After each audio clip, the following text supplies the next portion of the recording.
guys, Hansly Tatas Vlog here for today's video guys. Andito na naman kami, kami ngayon, mamili kami ng mga prutas, mga vegetables at kung ano pa para may maibenta po kami sa tindahan namin.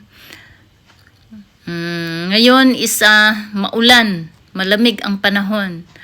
Wala po kaming no choice po, kaya kailangan namin lumusob kahit maulan.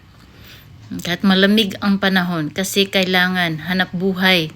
Kailangan tayong maghanap buhay para may magastos tayo sa pang-araw-araw nating pangangailangan. Kaya dito kami ngayon sa bukid. Ito po yung view ng bukid namin na lagi naming pinupuntahan. Dito kami sa suki namin. Ito po yung harap. Yung tindahan nila dito po sa gilid.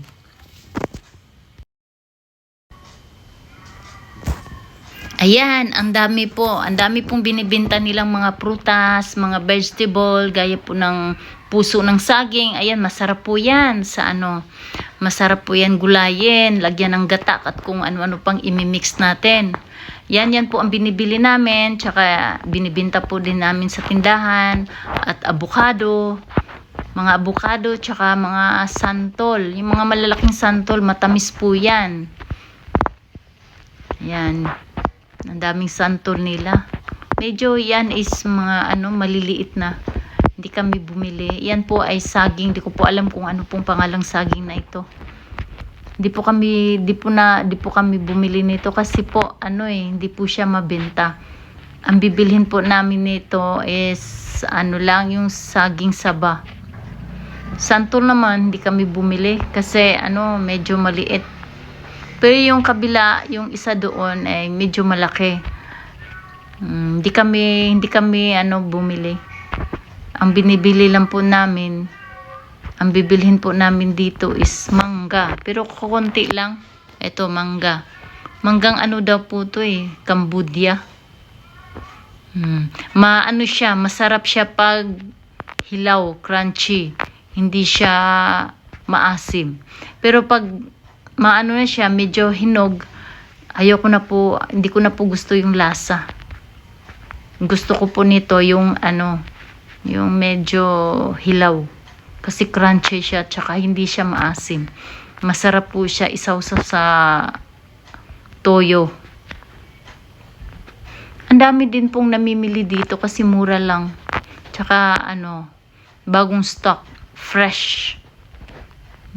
Di po sila lagi po silang nauubusan ng paninda, kaya kailangan maaga kang pumunta rito kasi marami pong taong namimili.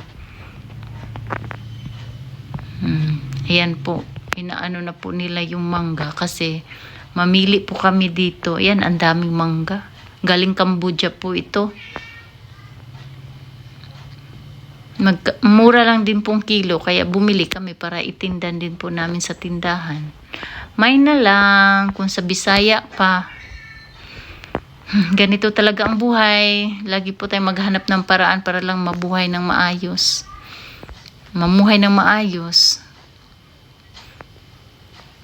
Kaya ayan. Masarap na mangga. Sausaw sa patis. O di kaya bagoong. Pero kailangan siya, wag siyang pahinugin kasi pag mahinog na, pangit ang lasa. Ayoko yung lasa. Yan. Ito po yung puso nila. Kararating lang po yung puso ng saging. Ang dami. Mura lang din po. Diba po, masarap po yan sa gata. Yan po ang binili namin. Ganito talagang buhay guys. Hanap tayo ng paraan para lang makakumita. Ang importante, malinis yung pinagkakitaan natin. At least, ayan po, ito po yung avocado nila. Malalaki yung avocado nila, maganda. Kaso nga lang mahal, hindi kami kumuha. Kasi pag ibenta namin, nako, baka wala pong magbili kasi masyado na siyang mahal. Tsaka ito po yung yung dragon fruit, mahal din siya. Kaya hindi kami bumili. Kasi hindi naman to mabenta sa tindahan namin, kaya hindi po ako bumili. Ayaw po namin bumili dyan. Ang importante may saba, saging, tsaka mangga. Yung karamihan naman ang binili namin yung mga ano lang, yung saging saba. Itong mangga naman is nainganyo lang kami. Ito masarap to. Dahon ng kalabasa, masarap siya sa gata. Yan, bibili ako nito, bumili ako nito, ano lang, mga ilang bungkus lang kasi ilang ano lang, pang ulam lang namin sa bahay. Kasi hindi naman to pwede ibenta sa tindahan dahil madali siyang masira kung i-stock mo pa ng ilang araw. Ito pong avocado na to hinog na. Yung iba nga dito medyo ano na, hindi na maganda. Overripe na. Medyo mura lang ito. Kaso nga lang, hinog na. Kailangan kainin mo siya agad. Yan, mga kangkong, saluyot. Ang dami nilang ano, binibenta. Mamili ka lang. Daming avocado dito. Bumili ako konting avocado. Konti lang, ilang piraso lang para lang ano, pang 2 araw. Para kainin sa bahay. Mangga naman, hindi ako masyado kasi tama na yung isang pirasong mangga. Sige day, banat lang.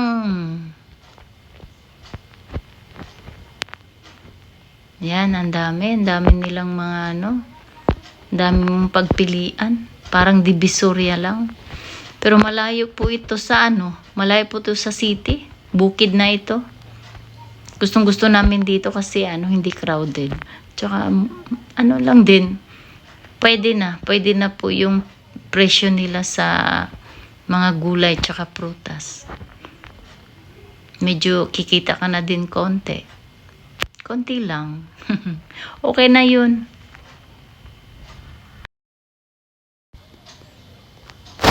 Eto, pauwi na po kami. Medyo ulan pa rin. Hay nako, ilang araw tong ulan na ito, walang tigil, non-stop. Kasi nga may bagyo, ilang bagyo pa. May bagyong Krising ba yun? Kaya ilang araw nang umuulan.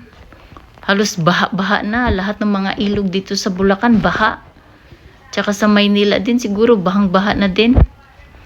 Ay, kawawa naman yung mga taong nabahaan. Ay, ganyan talaga ang buhay. Mahirap na ang buhay ngayon. Lagi na lang umuulan, baha, bagyo. Ay, malakas na ulan. Pag malakas ang ulan, baha din. Bagyo. Malakas ang hangin. Minsan maglindol pa. Kaya, ay, mag-pray na lang talaga tayo. Ang tangi nating sandalan, ang mahal na Panginoon lang talaga. Siya lang talaga ang tanging makakatulong sa atin, sa pang-araw-araw natin. Siya lang ang makaligtas sa lahat ng masama. Kaya kapit lang po tayo sa mahal na Diyos.